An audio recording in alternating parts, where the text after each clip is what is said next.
Hey guys, welcome back to my channel. My name is Lillian. I'm super excited to have you guys here again and as we continue to share my birth stories, so let's get to it.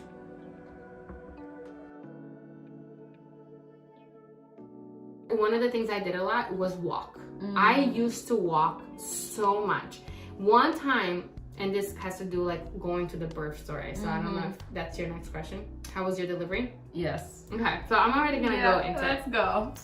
So my delivery with Jacob was interesting, to say the least. What happened was I already was 40 weeks pregnant. It was the due date. And I was like, I need to have this child naturally. Like, I am not having a C-section. And I had nightmares about having C-sections. And as every first-time parent, you go to the hospital, you do the birthing class, you do, like, you get to know the doctors and the nurse. We did yoga. Yeah, we did everything by the books, right? Or like the first-time pregnancy. And I was like, I was determined to have a natural birth. I was like, I am going to have a natural birth. Stupidity sometimes, to be honest, because you just want a healthy child. But I knew, and I was convinced that I needed to have a natural birth.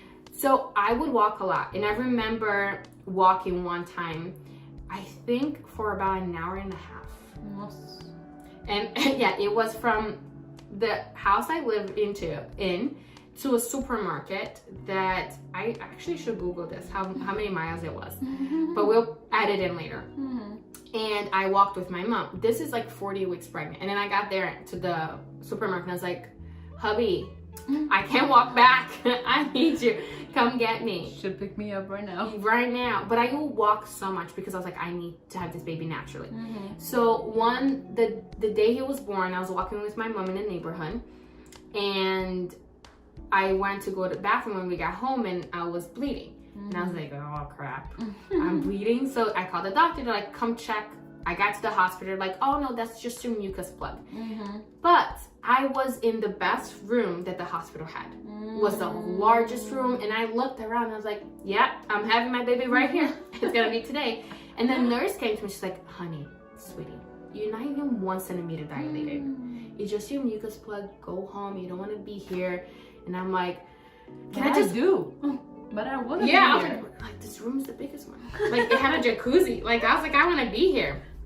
And I was like, you know what? I was like, can I stay here for a couple hours and just go walk around? And she's like, she probably thought I was crazy. Probably. And so I went to walk around. So I started praying. I was walking around the hospital. I was like, Lord, I'm having the child today. I want the child to come today. And I started squatting, like, while I was walking with my mom around the hospital. And my husband had gone to coffee. He's like, this is gonna be a long night. I need some coffee. Some you know, coffee. Tony, you just bring him some cup of coffee, he's gonna be the happiest. Good. Yes. So then I squatted as I was like walking and I hear it. That was not even loud enough to how loud it was. Like, it was really loud, a pop, and just water squishing down. I was like, Prah. I was like, okay, this is it. And my mom was like, why did you pee? And I was like, Mom, I didn't pee. My water broke. She's like, that was your water? I thought you had farted. And I was like, That was something she would say. yeah, I was like, no, Mom, I think my water broke. So like, I'm waddling through the hospital as, like, you know, third trimester pregnancy. Like, you don't walk, you waddle. Yep. Penguin And water. just water everywhere. And then I got to the nurse that told me to go home and I was like, my water just broke. And then she's like, well, honey, you bought your ticket to stay into the hospital today. And I was like, thanks very much. And then I remember them cleaning after me because I had so much water coming out of me. But little did I know that I shouldn't have made that prayer because I was not even 1 centimeter dilated When the water broke. when my water broke. That was so early. So that made my pregnancy or delivery be super long. The laboring. Yes, It was very long. the labor was so long. They had to, and obviously I wanted natural in the sense that I didn't want Pitocin. I also didn't want epidural. And I was like, you know, to the point I was like, you know what, as long as I deliver this baby through my vag, I'm gonna be happy. I just want to deliver this baby. But then they're like, we're gonna have to give you Pitocin. I was like, ma'am, I don't want Pitocin. She's like, you only 1 centimeter dilated. Like, it's gonna take forever.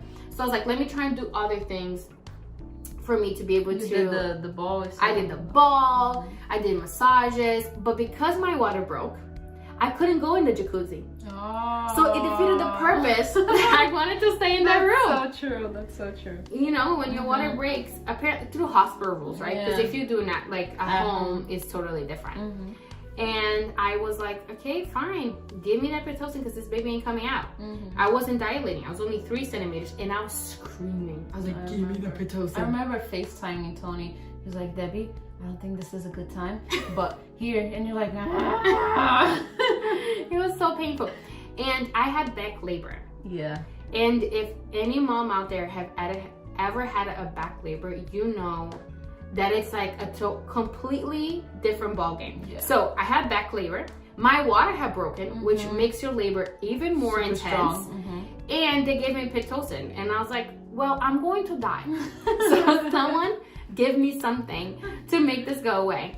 So they gave me epidural, which was the part I was most scared of, which is the part that hurt the least. I know. So I was like, give me, and this whole thing about epidural being like such a painful thing, it is not at all. No. But there is sometimes some complications because I feel like until today I feel back pain where they gave me the epidural. I still do too. Which is so strange. Exact place. It's so strange. So it's something. It is invasive, but they gave me the epidural.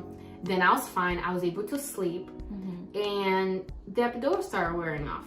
And I'm like, somebody. And they give you a little button for you to keep pressing, and I just kept pressing and pressing and pressing and pressing. And I was like, this is not going away. So Tony called the anesthesiologist and they said, listen, we can't give you another one or you're not gonna feel anything.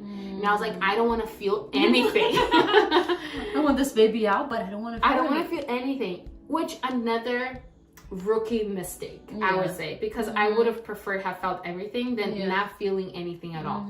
So this was probably already like 20 hours into the labor.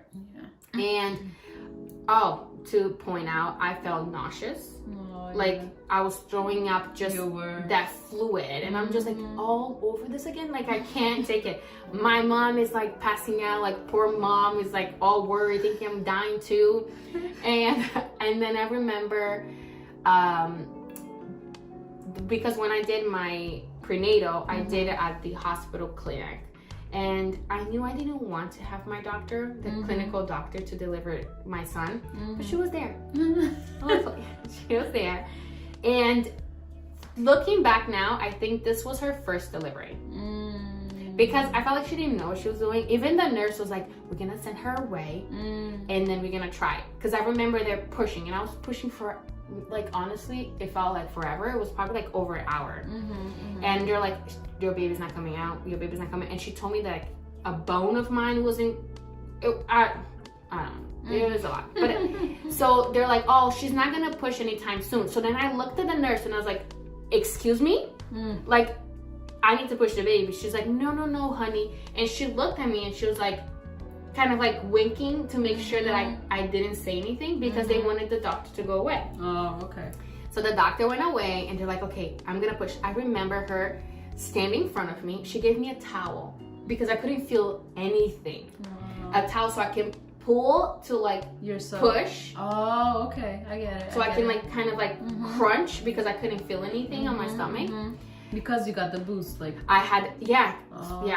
Tony had called the anesthesiologist, and he came and he's like, I shouldn't do this. And I was like, listen, you have to. So then they actually gave me another one in my back. Oh yeah, I remember I got a boost also. So I couldn't feel anything, like anything at all. And guys, she could not feel anything. Anything. And then they came, when I was up, Jacob was about to come out, the doctor that I didn't want there, whoa, did that sound English? The doctor that I didn't want it there decided to appear out of nowhere. And she even, like, I remember, like, it's so funny because you remember pieces of this birth. She pushing the other doctor away because she wanted to deliver Jacob. And I remember if there's any men listening to this, please go away. I remember her going and trying to fast forward. Yeah, just trying to open me even more. And I feel like that she hurt me more than Jacob did. So anyways, so I pushed, he comes out, I am sobbing, my husband is like sobbing and like just crying his eyes out. And they gave Jacob to me for 5 seconds. No, they took Jacob away right away. I think because I was pushing for so long. Yeah. And the nurse was like, hey, Dad, do you want to go see your son? And then he looked at me and I was like, yeah, go see. So my lovely, amazing, sweet husband of mine, Here it comes. He says, sure. And instead of placing my numb leg that I have no control on the little footstool, he just drops my leg. And my leg just goes flying down on the floor. And then there's like, oh my God, her leg. And I couldn't bring my leg up. I couldn't even control my leg. So they're like, Dad, you need to put your wife's legs first. And he's like, oh, I'm sorry. That's so funny. Yeah, so then they just put my leg over like on the footstep or footstool, and they did what I had to do because obviously I was stirred up. I don't even know what that is. I truly don't. She couldn't feel anything. There you go. Stirred up. Tired? Teared. Oh, teared. Teared up. Oh, yeah, I guess. I was teared up. Something like that. And then they were like, just taking care of me. I remember delivering my placenta, which was like another push. Yeah. I remember seeing it. I remember Tony telling the nurse, can we take that home? And she's like, are you sure? Why, sir? And then they're like, oh, it's really good. And then, but we ended up not taking it home. And after that was awesome. Even though it was such a funny experience, it was awesome to have had this kind of experience. But I think every first time mom makes similar mistakes as I did. Yeah. So if you are a first time mom, don't try to have your baby at 1 centimeter dilated. No, that ain't happening. Don't also try to have the epidural so early if you can. You are much stronger than you think that you are. Oh yes. You can handle that pain much longer than you think you can. I think just the fear of the unknown. Am I capable of doing this? You feel like you can't, but honestly, you are capable of holding off much longer if that's what you wish to do. Exactly. Obviously. Everybody has their own needs and their own wants and preferences, right? Yeah. But you are stronger than you think you are. Oh yes, most definitely. Afterwards, we're like, whoa, I did that? Yeah. I did all of that? That's amazing. Yeah. So with that, how was your postpartum after you had baby Jacob? It was okay. The recovery was a bit painful because obviously I had so much stitches there. A lot of icing, cooling, blah, blah, blah, doing the care. But even though I was in so much recovery, I felt fine. That I felt like I pushed myself instead of really taking time to heal. So that's another. I think that's the thing with the first time moms. I was gonna say the same. Yeah. That you're like, oh, you know what? I had this baby naturally. I can do everything. Let me go. Instead of really taking the time to recover. Yes. I was trying to do all things, and obviously that's not good because your body just went through this major traumatic experience. Oh yes. That you delivered a baby. Your baby also is like, wait. So I was in the warm water, all close inside my mom, and now I'm here with all this noises and stuff. Everybody picking me up. Yeah, touching, smelling me and all of this, and where's my mom? And we're our body's just we just pushed a human out of a canal. And it's just your body's going through all of this, obviously the cramps, and then I started breastfeeding. The breastfeeding part wasn't so bad. I remember being better with my first son than with my second son. Interesting. Yeah, it wasn't as bad as the second time. But And then I started feeling a little bit of postpartum depression. Not a little bit. I did have baby blues for sure, where my hormones was all over the place. Me trying to be this super wife and trying to take care of a child, but at the same time, I need to take care of myself. I need to take time for me to heal, and I'm just like, whoa, everywhere. Until I reached out for help, and I was like, I need somebody to help me because honestly, I can't do this by myself. Of course. And we're not supposed to do this by ourselves. We're supposed to do it as a village. Exactly. I was going to say that. They say it takes a village to raise kids, and it does. And like nowadays, I feel like we're learning even more that it's not just raising kids, doing life. Together. We're doing this podcast together in friendship. It takes a village to grow. Yeah. It doesn't matter if it's a little kid or whatever it is, how old you are. It's always awesome growing together. Yeah. Alrighty. So when did you feel that you were ready for baby number 2? I don't remember, but I remember after having Ethan, I was ready to have another one. But then my husband was like, I'm done with you. After having my second child. Okay, you said that you want to have another one? I birthed him and I was like, can we have another one? And he's like, no, we're done. I'm like, no. But I think I always knew that I wanted to have a second kid right away. Yeah. And so being said, I got pregnant the first time. Jacob was not even 1 year old yet. He was still very young when I got pregnant the first time. I miscarried that baby. I was 3 months pregnant, which was a lot harder. You had to do the whole DNC thing. You already heard the heartbeat, you have a connection, and then you're like, no, not this again. But I did have a miscarriage again, so I had 2 miscarriages. One before Jacob, one before Ethan. And I like to say that, well, I don't like to say it, it's just a joke, that those 2 babies were girls because they're not meant to be, and I felt like I was not meant to be a girl mom. There you go. And I was meant to be boy mom. But I did have those 2 miscarriages, which taught me a lot.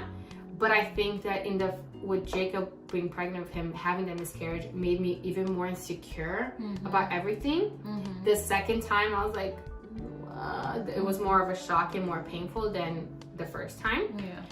But yeah, I feel like right after the miscarriage, I was like, okay, so we really need to try another one, like right away. And so I got pregnant not even a month, maybe a month after miscarriage. 2 months. Maybe 2 months, yeah. Because Isaac and Talita are like 6 months apart. And yeah. Not 6 months apart. Of being pregnant. They're a year and a half apart. No. Isaac and Talita. I mean, not Isaac and Talita. I meant to say Ethan. I was about to say, no, I'm like, I don't know, what are you saying? No, I meant to say Ethan and Talita. And yes, they're 4-year-olds. 6 months apart. Alrighty. So how was Ethan's pregnancy different from it went by quicker. You're like, wait. You're busy with the little one running around. So Jacob was 1 when I was pregnant with Ethan. So they're just starting to walk. They're starting to discover all this new world. But I do feel like it's so different when you're pregnant with a second kid because you don't do as much. And a lot of times I remember feeling like, man, like, do I need to be doing more things with Jacob? Because, or with Ethan, of the pregnancy, like even photo books, looks, and all this stuff.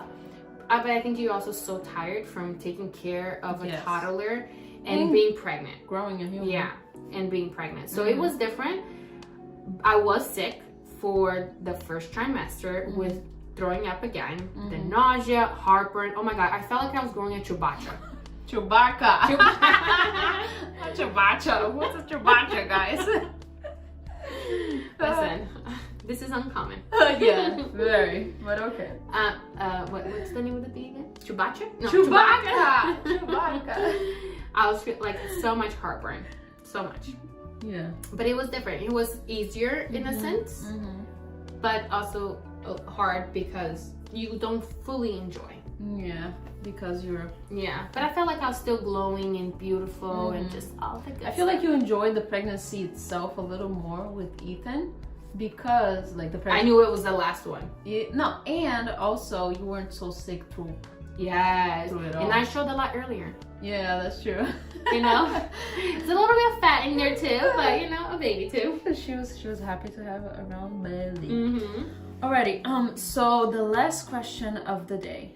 How? It's 2 questions in one. What did you learn from this experience, and how did it change you as a human? Can I share first Ethan's birth story? Yeah, let's go. Right? Come on. Because why would I share Jacob's, not share Ethan? Come on, let's go. He's my baby. So Ethan's pregnancy, or labor and delivery. Yeah, let's talk about that. Yeah. Ethan, if you know him, he is a very jokey guy. Very energetic, but very jokey. Like, he's always making jokes and funny. He's a chopper. Yeah. He's just the funniest little dude ever. But with that being said, he was a little jokester with mom. So the day that I was going to have him, I remember that I read a book called Supernatural Birth, because I also wanted to have a natural birth with him. And this time I felt prepared to really have an all natural, no medical intervention birth.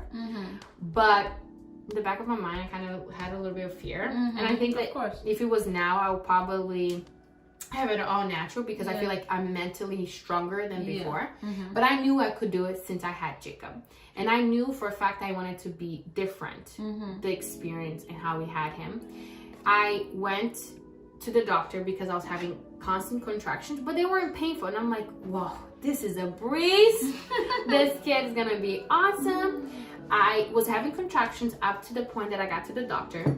I get there and I was waiting for them to hook me up to the machine. And I was about 39 weeks. I don't think I completed full term. I think I was 39 or 38. I was a little earlier than supposed to. Maybe not 30. But anyways, doesn't matter. And I remember they hooked me up to the machine. The contractions completely stopped. I was there for an hour and a half. No contractions whatsoever. The doctor checked me. They're like, no, my love, you're not going to have this baby anytime soon. You're probably going to carry full term. You know, you're not having any contractions and you're not dilated. And I'm like, okay, fine. And it's funny because I feel like after you have your first child, you have that gut feeling of a mom. And I was like, yo, I think this kid is coming. This kid's coming. So I got to the car and the contractions came back. And they came back so strong. And I'm like, what in the world? Like, you know, and the doctor had told me, he's like, don't have your son now because I'm not going to be here this weekend. And this time I decided what I did different was have a private doctor. I was like, I'm not going to go to the experience again of having, and a lot of people might have great experience having clinic doctors, but for me, my experience wasn't so great. So I was like, I'm gonna do it differently.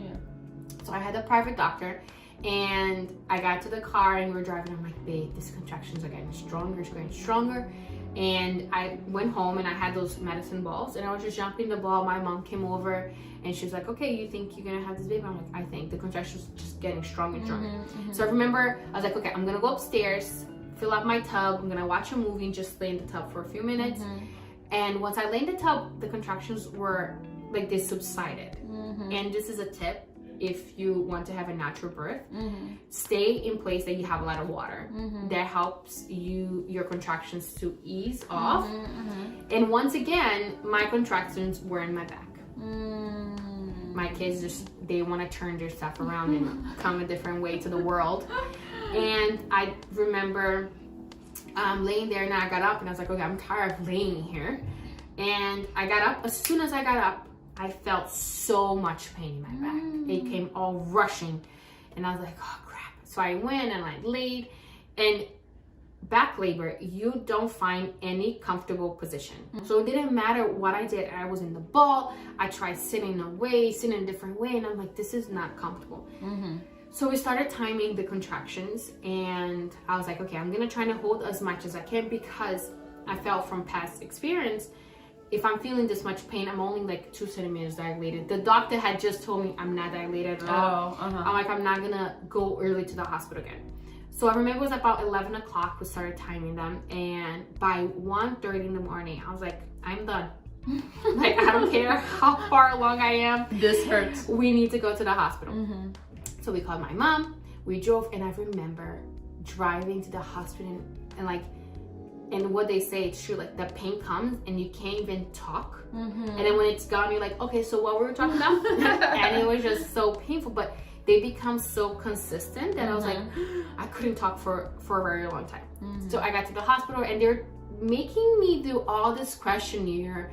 And I'm like, listen, it hurts. Linda, I need you to give me something because this is unbearable. They're like, we're sorry, can't even check you because we have a private doctor. Your doctor had to get here. And I'm like, I'm in so much pain.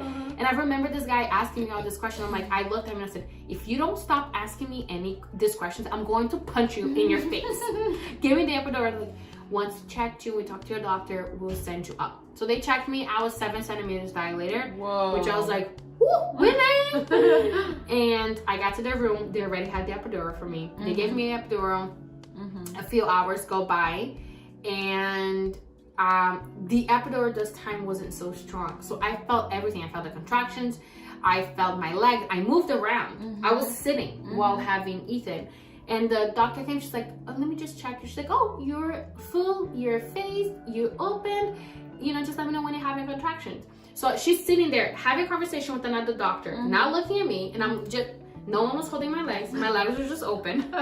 We're getting very, very descriptive here. It's all good. And she says, just let me know. So I was like, I think he's coming. She's like, no, like, I don't think you're ready to contract. I was like, he's coming. And I was like, okay, he's coming. And then she's like, oh my God, the baby. And he was basically almost out. So I felt everything. I felt the ring of fire that they call, which was amazing. Yes. So having had that experience, it was the best way to go off. Like I know how amazing it is to give birth. So the first experience wasn't as great, but the second one, for me to being the last pregnancy I ever had, you felt more. I felt amazing, and I was like, that's why I was like, okay, can we just have another one, please? I want to feel that experience again. But that's how different it was, and the experience has taught me how much stronger I am. How fearfully and wonderfully God made me. How God made woman, how stronger we think we are. And I think because of other things, society, the way we were brought up, we fear that we are not strong enough than we actually are. And being able to give birth to your child naturally, it's the best thing ever. Just that experience.